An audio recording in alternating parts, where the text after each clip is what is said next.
Enjoy the video. Hello once again, everybody. Force of Will. Welcome back after a long week of playing Force of Will and all kinds of crazy stuff to the Teacher's Lounge, your favorite Force of Will podcast, as always, featuring Ryan Miles.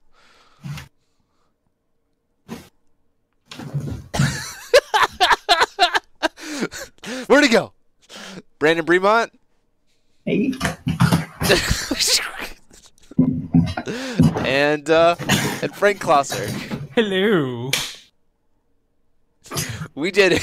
Thank you guys for another hilarious introduction. Super great to have you guys. I'm gonna be coughing already. Thanks to you guys. You done messed up. Any whoozle. Super happy to have you guys here. Thank you guys so much as always. 1 second. Thank you guys so much as always for being here, and again, huge thanks to everybody who supports the channel. If you want to consider supporting the channel, you can check us out on Patreon, as well as potentially becoming a member here on YouTube, where you can get access to all kinds of cool stuff like submitting your decks to be featured on the channel, icons to go next to your name, and then, as of course, the emojis that will be spammed in the chat by our two current members that are here, Brett Ryan, who is going to be settling up, and get some Keurig flexes. Oh, you better get some Keurig flexes in here. You want to get those memberships in now, especially because in 2 weeks is the GP in Force of Will Vegas GP, and I will be hosting the live stream for that here on the channel. So if you want to get access to all those cool emojis to spam throughout the entire 2 days of that event, feel free to get in on that. It's just $5 a month, and it goes to help support the channel. So, but tonight, obviously, first off, Faye Brand, thank you for telling me already that the audio sounds good. Always helpful to have that key thing off the bat. So first off, tonight we are talking about this idea. We've used these terms a lot in our podcast over the time, but over the time that we've done it, 31 episodes. Crazy to think that we've already gone that far. But this idea of value and tempo, and some people interchange them, and some people argue that one is more important than the other, or how to use it to analyze cards. But I would argue that they are two very different concepts when you really actually sit down and talk about it. And knowing the difference, recognizing the difference, actually massively impacts your card analysis and how you build decks. And I think actually knowing how to properly analyze when you want value versus tempo, or how to balance those two in a deck, can lead to having a lot more efficient lists, and lead to overall helping you even make play decisions when dealing in it when in the middle of a game. So Ryan, you kind of brought this topic to the four of us, so I kind of wanted to give you the floor to kind of set things off. So what had happened was, throughout most of the Super Bowl, I was arguing with my good friend, Ultra Awakening himself, Charlie DeMille, just about like because we were like talking about something like, oh, this card's like really bad for tempo, and he's like, what are you talking about? It's great for tempo. You draw 2 cards, and I'm like, that's not what tempo is. And he's like, what are you talking about? Like, if you draw 2 cards, you're ahead on tempo. You have more cards than your opponent. I'm like, that's value? He's like, it's the exact same thing. Like, those are synonyms. I'm like, so we got in this huge thing about like the difference between value versus tempo. And I don't think I ever changed his mind. So I hope he's watching tonight. But basically, what tempo is, and like, the reason that these things kind of get confused is because like one leads to another. Tempo is basically stat efficiency, or like board efficiency. It's how much mana you've actually invested into the game. Like, if you go turn 1, oh, I'm a 1-drop, I'll pass turn and do nothing, then you're just floating 1 mana. That's just like a loss of tempo, because with that 1 mana that you could have done something, you didn't do anything.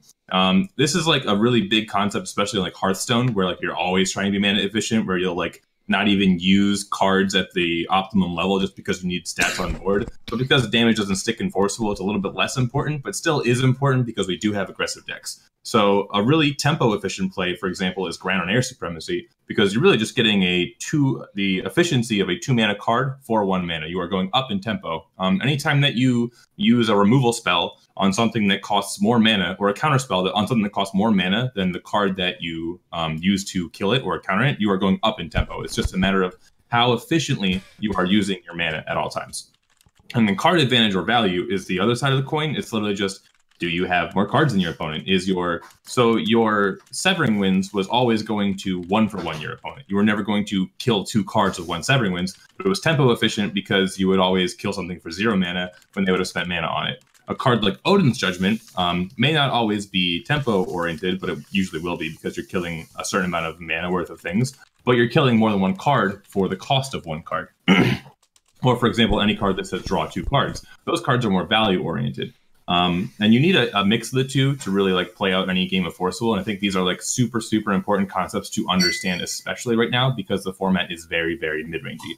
When you're playing an aggressive deck, you need to be making sure that you are being as tempo efficient as possible. It's where you are going to play things off curve, just because you need to get more stats on board and keep pushing the aggression, because the slower control decks are always going to have the tools to get more cards than you. And once the game stalls out at a certain point, this is usually when a control deck is what is called turning the corner. Once you hit a point where you are out of cards, you no longer have the ability to spend your mana because you don't have any cards to cast with that mana. That is when your tempo advantage is completely lost, because now you're floating like 6 will a turn because you don't have any cards to play. And that's when the control decks will start to take advantage of tempo. So like a loss of tempo can lead to a loss of card, or a loss of card advantage can lead to a loss of tempo. And when you're behind on tempo, that's when your life total is threatened. So like those three concepts kind of move together towards playing Forcible, and especially important in a mid-range format. So yeah, in fact, I was having this conversation the other day with I don't remember who it was, talking about someone was saying, isn't Gil just like, with time spending which not on the format, like isn't Gil just this powerhouse that can't really be beaten? And I was like, not really, because there's a lot of cards I think in the mid-range era now that do generate, like, that are the tempo, like the pushing stuff. Like I can't honestly think of, like, looking at what traditional Gil lists have been, and even what they've been given in terms of potential new cards, right? I still look at it and go, yeah, Brunhild's going to play a million dudes, and then you're not going to be able to answer it, and then you're done. Like, the thing is that Gil will never be able, it might be able to out-card advantage you eventually, but the problem is Gil will never be able to keep up tempo with what Brunhild is doing. Brunhild will always be more efficient in terms of getting that tempo out of the cards. And so, like, or really any mid-range deck right now that, like, has that kind of thing. And so that is, you know, a hindrance. You might have thought, like, oh, Gil was this kind of sleeper cell, but because of time spending which it kept getting pushed out of the format, everything else. But, like, Gil's main advantage is card advantage, but card advantage doesn't really do anything when those cards that you're drawing aren't actually applying pressure, aren't taking tempo back from your opponent. Can I go at this from a little bit of a different angle? Absolutely. Absolutely not. So this is entirely a semantic discussion, so I'm not trying to say that I disagree with either of you, but my understanding was actually a little bit different here too. So, sure. So I think it is interesting that Charlie thought it meant one thing, you guys are describing another thing, and then I actually kind of think of it as an entirely different thing. So we get to approach all these different ways of talking about the game. So the word tempo comes from music, the idea that there's a beat and a rhythm to something, and that games of Force of Will, games of Hearthstone, games of Magic all have a beat that they sort of play to, where one person plays a card, you play a matching response, play a card, matching response, play a card, matching response. This is the tempo, it's the beat. So imagine a game of Force of Will that's played between two people where their deck contains entirely 40 cards of Mechanical Soldier, 1 mana 4/4 vanilla. One player plays Mechanical Soldier, other player plays back, counters their Mechanical Soldier with their Mechanical Soldier, which if they get in combat will trigger. Next turn, 2 of them. Next turn, 2 of them. You see how this is a tempo. And so cards that are efficient for their cost are tempo cards. So, like, if I have a hand that has no 1-drops, I'm missing out on tempo because I didn't play my beat of the answer threat equation. Right. Control decks don't play tempo games. They play controlling everything they do, and then there's a tempo too. Like if I play a deck of entirely Mechanical Soldier versus a deck of entirely 1 mana destroy Mechanical Soldier, then that's a tempo too. You play your card, I kill it. You play 2 cards, I kill 2 cards. But control decks, what they want to do is eventually disrupt that tempo with value, and that's why value is the opposite of tempo. We talk about a card like Karura being a value card, not a tempo card, because I hopefully want to take more than 1 card with it. It disrupts my tempo because if I have a deck full of 40 Karuras, then I don't have a play turn 1 through 4, and you're going to beat me down with your beat while I don't have a response to it. But if my deck has, say, you know, a good mid-range curve, I have a bunch of 1-drops, a bunch of 2-drops, a bunch of 3-drops, and I close the game without valuing you on Karura, and you can't match that beat. That's card advantage. Does that make sense? Yeah, I agree with that. I think I think of that in the exact same way. I just think I explained it a little bit differently. Like my concept is, like, if you play a 1-drop, I need to spend 1 mana to answer your 1-drop, whether that's putting an equivalent 1-drop on board or using that 1 mana to kill your thing. If you play Right. a 2-drop, I need to not invest more than 2 mana into killing your 2-drop, or else I am falling behind on tempo. So this is why I think of like aggro and mid range are traditionally described as tempo decks. Like they want to take advantage of every single point of mana that they have, wherein control decks tend to be card advantage value decks, wherein their entire deck is okay with missing mana turns in exchange for doing more powerful things with their cards when you have more mana. And so that's kind of the difference there. Yeah. And like an example of a control deck that's like sacrificing tempo to gain card advantage, like discard is traditionally a loss of tempo. Like if you play a 1-drop and then I look at your hand and discard a card, I am not putting any stats on the board. I'm not contesting a 1-drop. I'm just eating that for damage. But if I'm looking at your hand, disrupting your curve, taking away your most powerful plays, and then am able to sculpt my plays around that, the discard is a 1-for-1 itself, like if it's thought control, but like Glint of Insight can hit 2 cards, and then you know what you're playing around so that like you can shape your later turns, but also you're just looking for cards that kill 2 or more cards at a time when you're playing a value deck, or cards that draw cards. Go ahead, Frank. Well, no, but so like this is, understand, for discard, you're looking at the difference between like a control deck attempting to get value and actually gain tempo, because control decks can do both. The thing with a discard is that so if your opponent's looking to go 1, 2, 3, you're looking to generate a hole whereby by using your 1 mana, you're seeding turn 1 where they're playing a weaker play, so that you can force a hole on turn 2 where they play potentially a twice as powerful card, and then you can use that turn to just catch up to their turn 1 play however you want. That's inherently attempting to disrupt your opponent's tempo, as opposed to, turn 1 kill spell, some miscalc into something bigger that hits the null void or whatever the red black one is, that hits their thing that hasn't even attacked yet, that they were hoping would be immune to your miscalc. Like that's inherently going like 1-for-1, controlling them, and then hoping to like reach the point where both of you have run out, or where you've run them out, and then you recoup your card advantage. That's that deck's game plan. Yeah. And which is like another good example for a control deck is choosing between, if you're the type that has access to both, between a bounce spell and a removal spell. A bounce spell doesn't answer their threat, so you're inherently deferring your own game plan. But in doing so, you can stumble your opponent till you can get to your better answers. And it's important to note that decks aren't like strictly one or the other. In fact, they absolutely never are. Like decks want to do both of these things. Like control decks do want to play on your tempo, and they want to get card advantage. Even aggro decks would like to get advantage out of their cards. Like, it just depends on what you prioritize there. Well, you'll even see like another example of this, a deck that's like really heavy in tempo, is like the occasional, like to a certain extent, just any non-red aggro deck. Because of the way this game just builds red for aggression, anytime you're doing an aggressive deck that's not red, it's almost always because you have some really efficient like answer card that you can pair with your aggression, so that all of a sudden you can still do this aggressive curve, maybe a little less good than a red deck, but you can also you can double spell in there, like generally a 1 mana answer that sets them back a lot and prevents them from stopping you. Good examples would be, in this format would probably be some white aggro deck using miscalc, or an easy example is any blue deck that's like, oh, here's my machines, like here's my aggressive curve, and like, oh, you've got 1 blocker, get rid of that, and then the damage keeps flowing.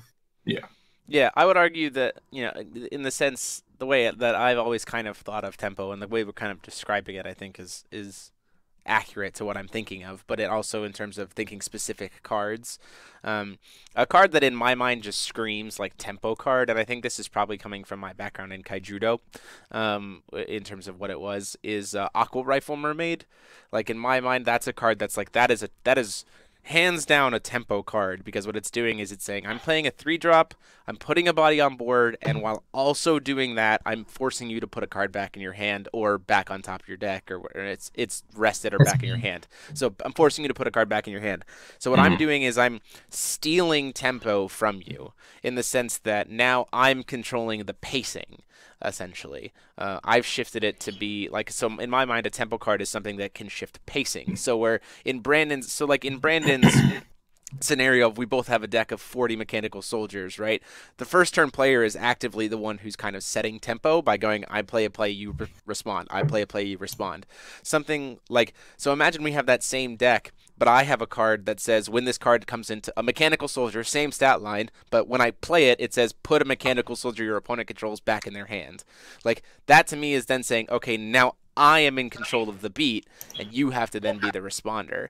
And so that would be kind of what is considered a tempo card. Unfortunately, in Force of Will, in that nature, tempo has never been like super obvious or super like good in terms of like really being able to go ahead. Mainly because a lot of those tempo cards are 3-drops, if I'm being honest, like 3 and 4 drops. They take a long time to be able to get to. There's not as much early game. Or it's like Frank is saying, where it's like a combat trick. Like tempo is kind of like a combat trick where I spend a card to answer to like chip. And I would personally argue that our last Worlds format was almost nothing but tempo. Oh yeah, like just well, I would agree with that. I think. The machine mirror is strictly a tempo matchup, and there's actually almost nothing else to it. Like playing the Vivian, playing follow-ups to Vivian, and then slamming a Lance, and then not allowing them to put themselves on the board because of your Lance slot that resolved first. Was the entire matchup. So I mean, right.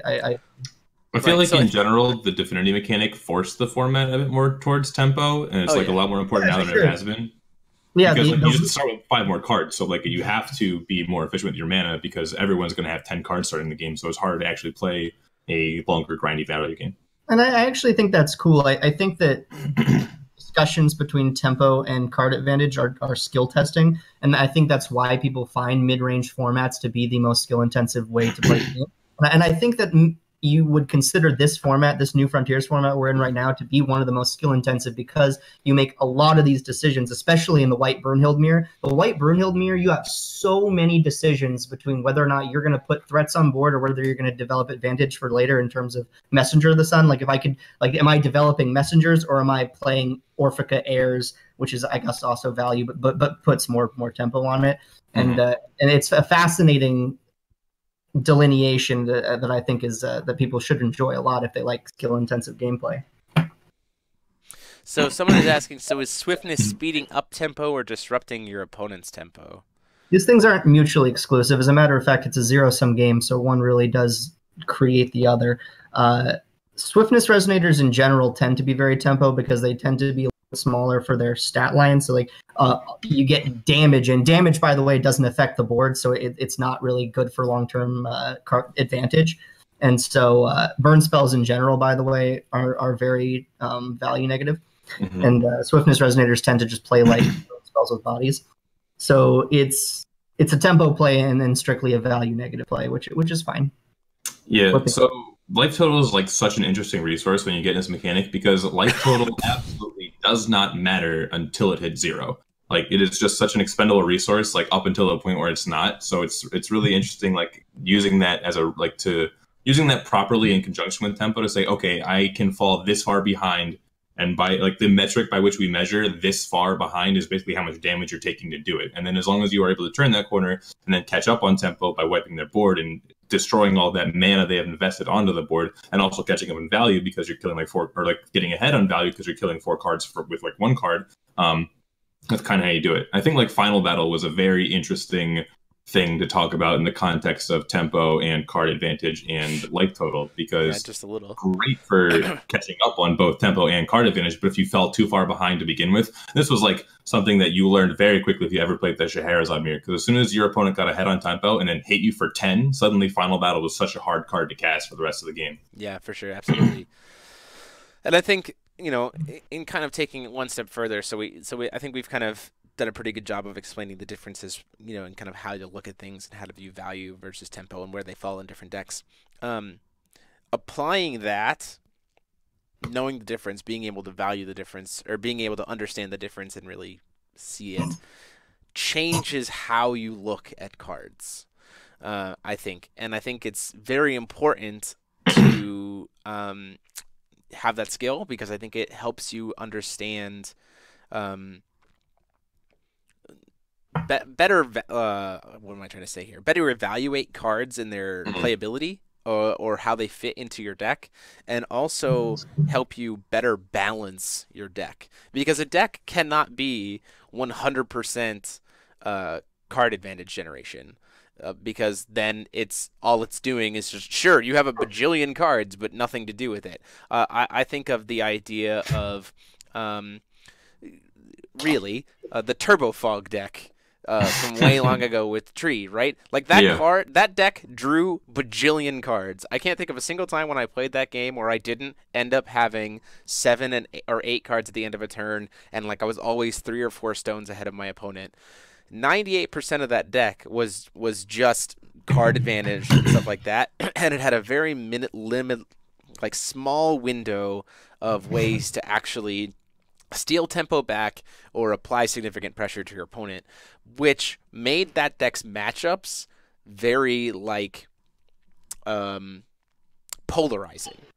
Where if a deck was able to approach that deck and say, cool, you can draw a bajillion cards, but like I'm throwing a ton of tempo and pressure at you, and you don't have anything to be able to answer that tempo, okay, you get cracked. Like you get crushed, right? So being able to look at a deck, and I think that deck evolved over time, over the few times we did see it, that there were card changes and people played it in different ways. But like even like discard decks or anything else, being able to look at a deck and say, okay, yeah, I've got 1,000,000 cards in my hand, but I can't ever close the game. Or I've got 1,000,000 cards in my hand, but I keep getting run over by all this stuff. Or if my opponent sticks something, I can't really ever answer it. Or stuff like that. Like, it helps you get a feel for your deck, and then you can understand why your deck feels that way, and then make adjustments, right? Because it helps you pick which cards to cut to, I think, which is actually also a super huge part of building a deck, is figuring out what cards don't fit, and that's something that I think is a skill that people can work to improve on. I mean, I see it even at locals or other events that I go to where a person is playing a card, and I look at it and I go, I don't think I would play this card. But they don't see it. They see it. They don't quite pick up on that, and it costs them games. So I think that's something that people can take this knowledge, this understanding of these 3 different concepts, and apply it in that way. Well, it also helps explain, and it'll help you pick correct cards for correct decks. Because an easy example is one of the easiest examples of this is the value of 1-drops. Let's look at Vivian. Just looking at Vivian, the card, there's a ton of decks where this card is absolutely, not just because, it requires machines to work, but, say that it had some other mechanic where it slowly grew in a number of counters. There's on it, because it's just a 1-drop, and for them, that's not really what the deck needs. Playing that on 1 doesn't advance their game plan, doesn't help their beats, so to speak, and so it's not doing anything there. But then you'll have a deck like Machines where, depending on the person you're talking to, you should be playing at least 8, if not 20 1-drops. And so, where in this deck, all of a sudden, because you need to be specifically hitting this, it wants to hit a very specific beat of 1-drop, 1-drop, 1-drop, Lancelot, or something along those lines, it is very much okay spending half of its deck on cards that many other decks would not consider a piece of cardboard. Right. Because for them, it's necessary. I think it's very important to note that these are extremely broad categories that are used to loosely define concepts. There's no concrete wall here. Someone brought up a Jizo statue in the chat, and I think that's a fantastic example of a card that sort of defies these categories entirely, because it is a good way to spend your mana early, especially if you're a deck that's going to play a lot of counter spells and control the game, and you want something to do on 1 before your opponent's given you anything you need to answer. But then later in the game, it's going to take either several cards or a card that is more expensive than it to take care of, which is card advantage and tempo. And so it kind of it defies these categories, and that's fine. Several cards do, and especially when you get into competitive deck building, you'll find a lot of decks defy these categories. These are very general concepts. I think the most powerful strategies usually do defy these concepts in some way. Just thinking back, one of the most oppressive tempo decks that we ever had was, Alice's World with Gwyber, because we were playing 12/12 flyers for 1 mana, but at the same time, that deck never ran out of cards, because the way that you cast Gwyber is with very efficient 1-mana creatures, and cards like Atom Brawley, which was a 0-mana card that produced mana. That's that card drew cards and produced mana. That just says, hey, look, here's this thing about, tempo and card advantage, and you just get both in 1 card, and you get to play Gwyber's 1 mana. So the most powerful decks usually abuse these concepts in some way. They're either extremely tempo efficient. An example of that would be Keurig, where Keurig is just playing 9/9s for 1 mana, where no other deck is capable of doing that. And then some decks are just playing more for card advantage. Hanzo is usually a tempo deck, and it's like probably one of the best tempo decks of the format, just because it's able to stop you from doing anything that you want to do for a very efficient amount of mana. So like Laureate is still a one mana, like whatever you want to do, whether it costs 1 mana, 2 mana, 6 mana, I'm going to stop it for 1 mana. Fair spell, you want to play like a 2 mana Spirit of the Valkyrie, cancel it for 1 mana. You want to play your big 5-drop, Wheels of Salvation, cancel it for 3 mana. You want to play anything, Ruin Stories. Yeah, 0 mana, cancel it. So Hanzo is really like the tempo deck right now. Let's think about like some of 3 of the best decks that this game has ever had. We talked about Guiber. You said that plays 12/12s for 1 and keeps up on cards. Fox. I mean, Fox played 12/12s for 0, and then also never ran out of cards because it had like the thing that reanimates things that Spirit Stone had nonsense. Scheherazade had the freaking genie idiot. Good old genie. Three different triggers. Oh my God. Right, and that card was like the most insane card advantage, tempo, the whole kit and caboodle, and obviously she started with 5 extra cards. I mean, like all of the best decks this game is that Priscia is just like ungodly tempo. I mean, just like unreal. And then plus she cycled her special stone drew cards when it cycled, and so she just drew a billion cards. Right. And so like all of these decks are extremely broken because they abuse these in such amazing extents. And I think part of the reason it's so healthy right now so well is that nothing really does it that insanely. Brunhild is powerful because it does all these things really well. Messenger of the Sun draws a billion cards. Air Orphica gets your board huge. I mean, like Brunhild is the biggest abuser of these concepts right now, but even it's not as bad as like Scheherazade. Yeah, I would agree. I would agree that Brunhild is probably the most efficient at using these concepts how they're supposed to be done, but nothing in what Brunhild is currently doing, unless someone has figured out something and is keeping it under wraps, which is very possible. Brunhild is not under wraps. If you don't know about Brunhild, you're just no. I'm not saying what Brunhild is currently doing is under wraps. I'm saying if someone has found something that lets Brunhild abuse these things like other rulers used to do, that feels like it's been under wraps. I think the community has been very vocal about showing why Brunhild is still very strong and how she is the best at like using these concepts to the most efficient way possible. So the cool thing I think about Brunhild is that she's not actually the best at either of these. Like she's a very powerful tempo deck, but she is not the best tempo deck. She is not better than Keurig at generating tempo. She is not better than Hanzo, and she is actually very weak to these 2 decks in those categories, but she'll beat Keurig almost every time because even though she's not as good as Keurig at tempo, she's close enough, and then will like always outvalue him and will always have enough life gain to get back in the game and then run him out of cards. I for one am really excited. I'm for one really excited to see what comes out of Vegas. I think there's going to be a lot of really cool stuff, and I'm really looking forward to streaming it. Like there have been streams in the past where even post of a set, right after a set release, getting ready for a set for a event last season, where I was just like, I mean, I'm gonna have to work really hard to not put these 2 decks on stream all day, like where I knew that was gonna be an issue I was gonna have walking into a stream, and like walking into this stream, I honestly am not worried about being able to put a variety of high table diverse decks on the stream, and that feels really nice. Like can't wait. Yep. I don't know if we can play diversity decks. Like Brunhild just has so much incidental addition removal that I don't think that. No, I'm not saying diversity. Like he's memeing. Don't encourage him. You meme boy. I mean, if we had my way, there would only be like 2 or 3 playable decks, and we would all just agree that other decks aren't playable. But forceful players want to play whatever they want. Like Keurig. You're going to Germany and you already have your paid invite. What do you care? Yeah, I'm gonna fucking play that event. Maybe. Dude, that 1K that had so many Keurig stuff, I'm just like, I get it. To be fair, Andrew McIntyre is a Keurig legend. That is like, he's been playing Keurig forever. Like just tops of as a Keurig. But then Keurig got second too, and I'm like, and they also didn't cut to top 8. They just played the 6 rounds and then all agreed to split the cash. Yeah. Listen, I just hope everyone shows up with Keurig. I'm not even going to tell people not to. Yeah. It's the IU you got to worry about, right? That's right. Is IU tempo or card advantage? You'll have to ask Del Anderson. Apparently, he drew 28 cards in one turn. He plays Ragnarok. Yeah. He played the one of Ragnarok.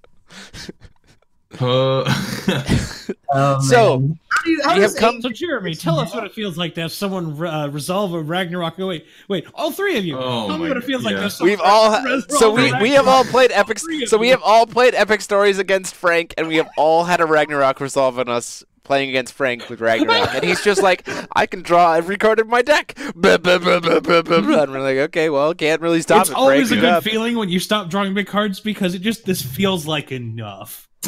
All of these guys are like, I can never draw enough cards. And I'm like, oh no. Have you ever drawn enough cards? It feels the best. Unyielding Dragon Ragnarok is a value card. Ta-da. There you go. So, with that, feel free to continue to ask us some questions in the chat if you have anything about this topic you want us to talk about. But, Brandon, you have a new game for us today. Okay, so this one's going to be a little bit complicated and technical. So if this doesn't work out, I apologize in advance. So what we're going to be doing is playing a game called 30 Words. It's a variant of Taboo where we're going to have prompt cards that have force of will related topics on them. We're going to break into 2 teams of 2 people, and there's going to be a hint giver and a hint guesser. If you've played Taboo, the hint giver is going to essentially try and get the guesser to guess the word that the viewer is seeing. The hint giver can use any words except for the actual word itself and any part of the word, but they only have 30 words to get through as many prompts as possible. So it becomes kind of an association game where you try and use as few words as possible to get the person to guess the forcible related word. So the other 2 people that aren't currently playing the round, one of them is going to have the cards up that have the prompts on them. The other person is going to have a counter that counts down words. Kind of like what you're seeing in my space right now. So, like, if I was not playing, it would have the keyword would be on the screen, or if I was the counter would be in my space. Right. The person who's giving the hints, their turn is done when either a minute passes or they expend all 30 of their words, and they get a point for each prompt that they were able to get their guess. And I have a timer ready to go with 1 minute timers for regardless. So do any of you have any questions about what's going on? I do. I'm just going to let you tell me what I'm putting on my screen when it's my turn. That's my... Okay, Ryan. Me and Frank will go first so that I can kind of get everyone into... I will be the counter, the word counter. Okay, so Ryan, do you have the flashcards link that I gave? Yes, I do. So I just pick one and put it on my screen? No. So click under the word study. Do you see flashcards? I don't see the word study. Up at the top, word, there's forcible game cards, and then there's a yellow word flashcards. Click that. I'm going to share my screen, and we can do this together. Okay.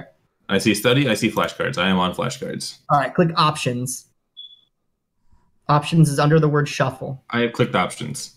Click answer with both. I have clicked answer with both. Okay, now click the word shuffle so that it's yellow. And you should see progress 1 out of 1,000. Oh, we just... Oh, there. 1 out of 141. Oops.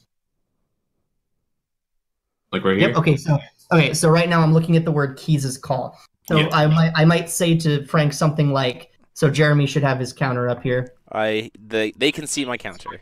Oh, okay. I can't see your counter, but you'll just have to tell me when I'm out of words. Yes.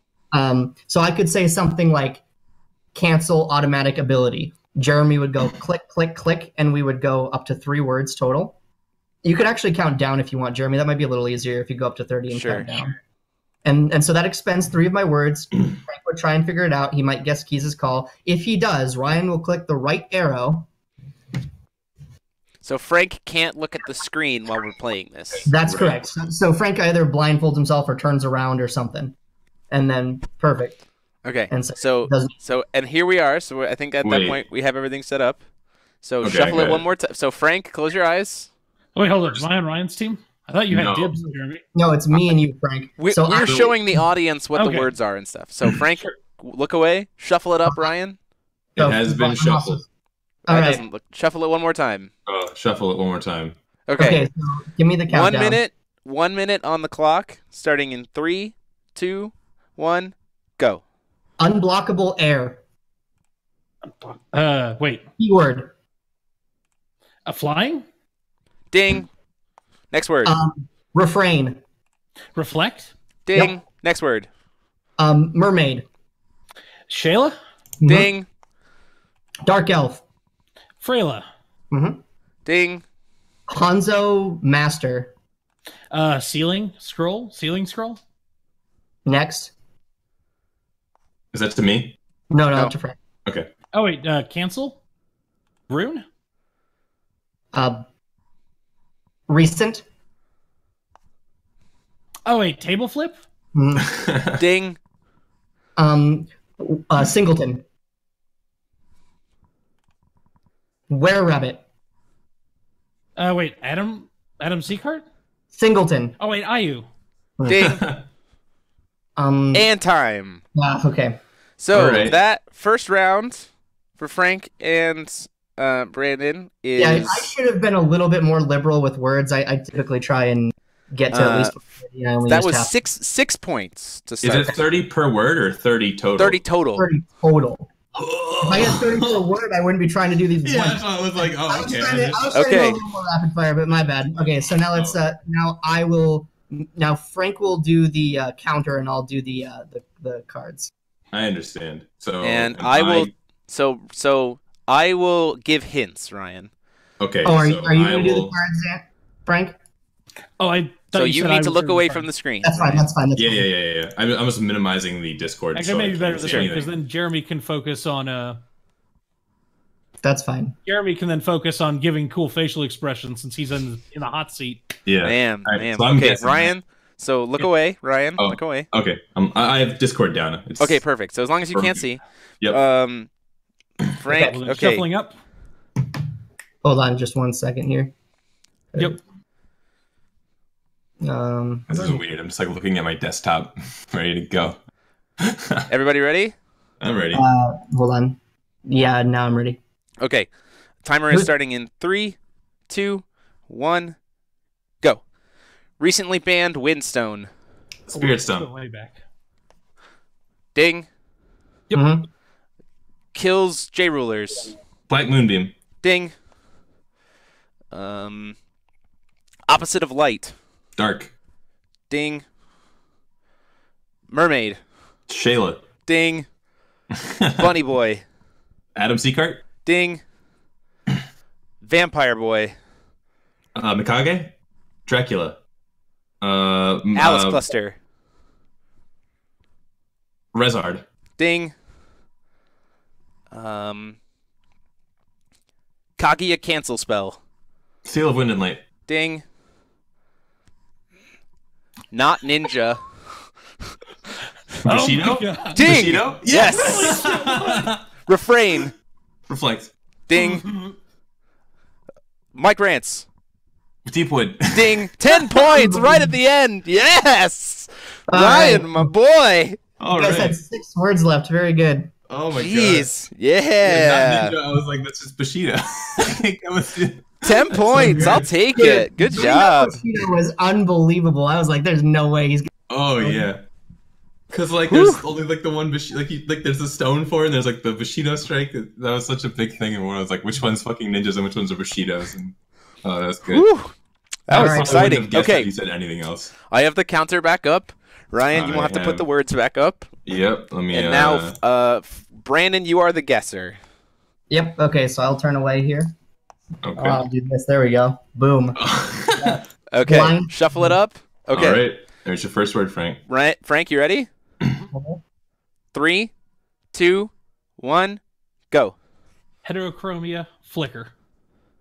Lumia. Yep. Ding. Kirik. Or no, sorry, Kieran. Lancelot. No. Red. Aggro. Swiftness. Wukong. Yes. Ding. Face downs. The Stealth. Chance Standby. Yep. Ding. Songstress J Ruler. Shion. Ding. Box flipping J Ruler. Hanzo. Box flipping. She has a box. 1, 2, 3, 4. Box. Rosier? What? Golems. Oh, Pandora. Ding. Kicker. Awaken. Ding. Stone Hate. Done. Timer. That is it. That is a minute. You guys got another 5 points. You guys got... How do you associate the word Pandora with golems and not with Pandora's box? Yeah, you guys got 5. You guys got 5 for a total score of 11. I think it's Schrodinger. Okay. Total score of 11. If you say Pandora, I'll say box. If you say box, I'm not gonna think Pandora right off the bat. So I also gave him J-Ruler and the female. Okay. I think we should have started with Golem. Let's be fair here. Yeah, I think I would have started with Golem. Yes, because I think it's the one that I've literally never played. So this is actually I did 141 entries, thinking that we were going to get an average of about 20 per. So we're a little bit under par, which means we could do an additional round if you guys want to. It's up to you. We don't have to. We'll see. We'll see how this goes. We got time. We'll see what the audience thinks. Audience, you want us to do a different round? Okay, so Ryan, you are giving me hints. Yep. I'm not looking at the screen, but I am keeping track of our score. So if I'm right, just say ding. Okay. And it won't count as a word. Okay, that's good. I like that. All right, so are you guys seeing me sharing? Yeah, I see. The audience can see the word and Frank's countdown. Have you seen this word, or do you need to shuffle it again? I haven't seen it. I haven't seen this word. Okay, everybody ready? Ready? Frank, are you? Wait, hold on. Do I have to do timer then? No, I have a timer set on my watch. I have a timer set on my watch, but I can't see the word. Okay. All right, just say go. 3, 2, 1, go. Not ISIS. Fushi. Ding. Trample. Pierce. Ding. 1 mana, 12/12. Guiber. Ding. Not Fuji. ISIS. Ding. Your daughter. Alice. Ding. Nice. Reflects orb. Change the world. Ding. Not a ninja. Bushido. Ding. Green. Red is fire. Green is wind. Ding. White 6 sage. 0. Ding. Green 6 sage. Feasting. Ding. Lucifer Master Rune. Black Rosario. Ding. Community That's waifu. time. That's time. Also out of words. Yep, that was my last word. So final score is 21-11. Whew. Killing me. 11. Impossible. I got 11 and Ryan got 10. We were flying through them. Me and Jeremy got that synergy, you know. Nice. Broken. The person who guessed the fewest was Brandon at 5. Rats. Then Frank. Then Ryan. Then Frank just has like the most obscure way of describing things. We've played a game before where we've. It's also worth noting that like Brandon got like the least. Or didn't wait? You think Brandon guessed the fewest is when he was the one giving? Okay. He guessed the fewest. I was like, because like otherwise, like he was pretty early on in repeats too. Oh, true. We've had a couple of repeats, and yeah. Alrighty. That was super fun though. I liked that game. That was nice. We could do another round if you guys want to. No. Here's the thing. Before you give me too much guff for playing this game weird, I am too used to the game Taboo, where I don't have a limit on words. I simply need to navigate around stuff. So weird links like the box is a good thing. No, so here's the thing. We do a final round to see if me or Ryan is the champ because we were first and second. Brandon is the hint giver. Okay. And Ryan and I are the guessers. So we each get a turn. So Ryan, you'll get a turn to guess with Brandon being the giver, and I'll get a turn to guess with Brandon being the giver. So how am I limited on words though? What's my incentive to not use words? You're not. You can just go. We'll just say like for this last round it's like the bonus round where there's no word limit. Okay. Are we both going at the same time, or are we going? No. It's not at the same time. Okay, so you both get a minute then. Like, so we'll each get a minute. I'll still count it on my watch and everything else. No, hold up. I'm putting up a timer now. Excellent. Okay, and so I'll put up the words so that Brandon you can see because Ryan will go first. 1 minute, Frank. Okay. Just 1 minute. All right. Sounds good. Okay, so let me shuffle this up real quick. So I need to minimize my. So I need to go shuffle. I need to go options first. Frank is cursed to lose all games. It seems like it. Frank, You're just a very bad game player. Okay. Can you see the word, Brandon? I cannot see the word on no because I'm just looking. Oh, I'm not sharing. Oh, that's right. I got to share my screen. Hold on.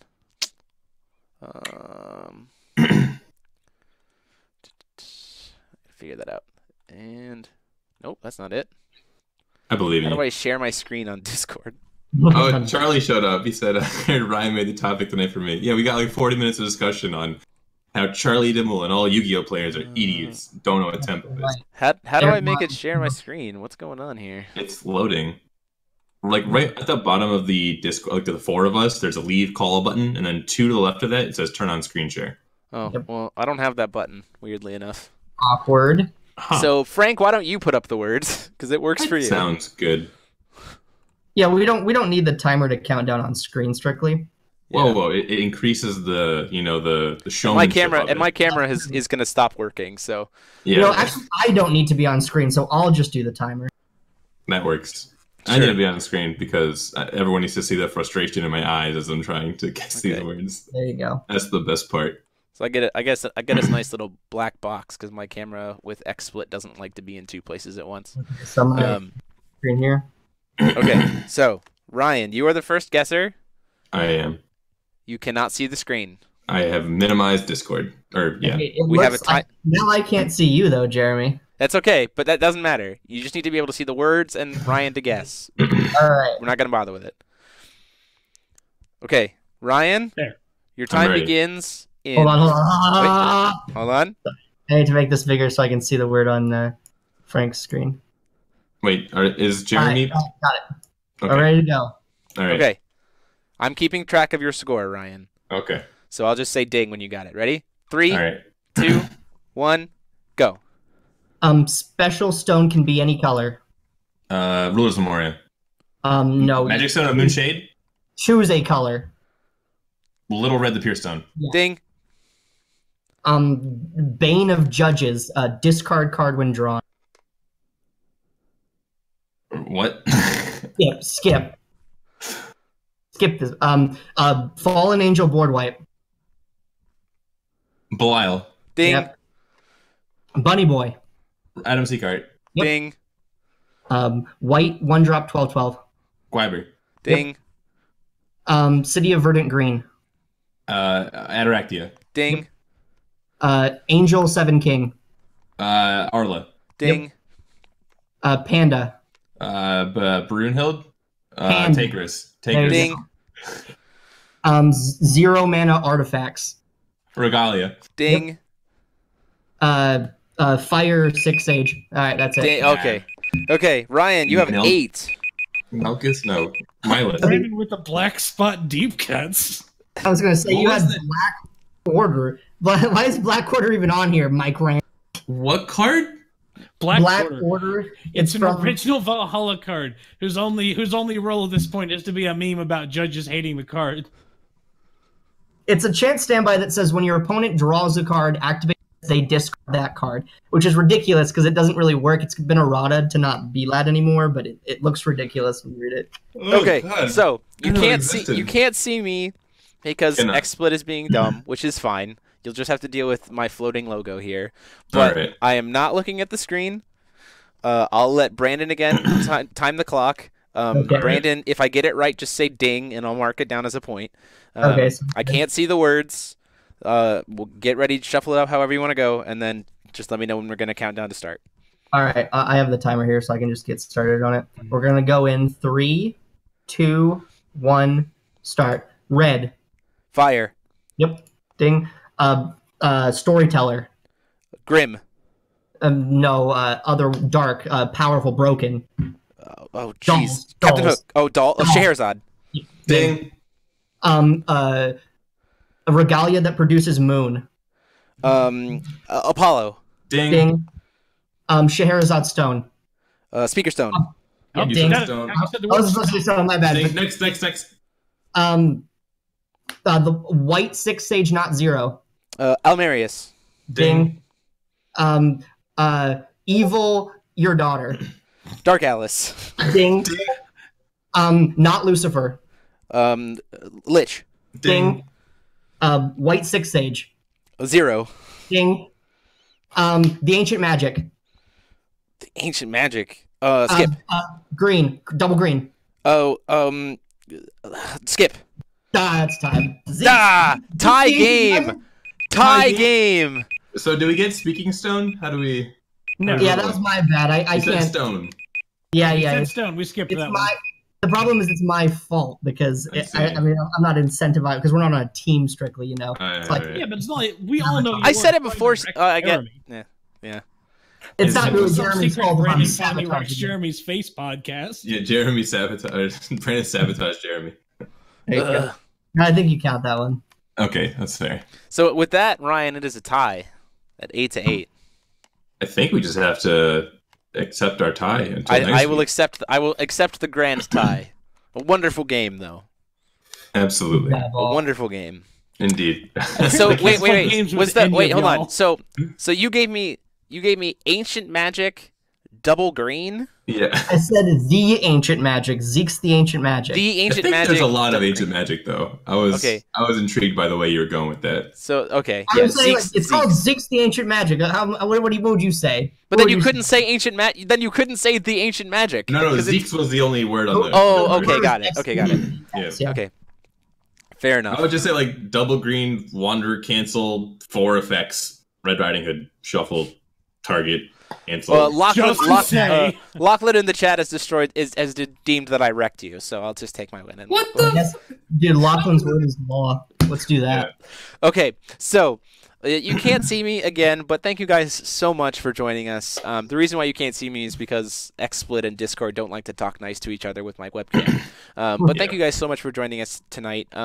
Just as a heads up, there is not going to be a feature match this week. Instead, there will be a very in-depth deck profile covering kind of Hanzo 101 by Joe Carroll on Wednesday, so look forward to that. As well as if you go to the Forceville Ruler School Facebook page on Wednesday evening, we will be live streaming our Sealed League, so you can check that out in place of the feature match this week. Thank you guys so much for joining. Again, if you want to support us, you can check out all the links down below and consider joining as a member here on the channel to support it. Until then, though, we will see you guys next week as we get ready for GP Vegas and Ryan leaving for Berlin. And as always, this has been Jeremy Franklin, and I have been joined by Ryan Miles.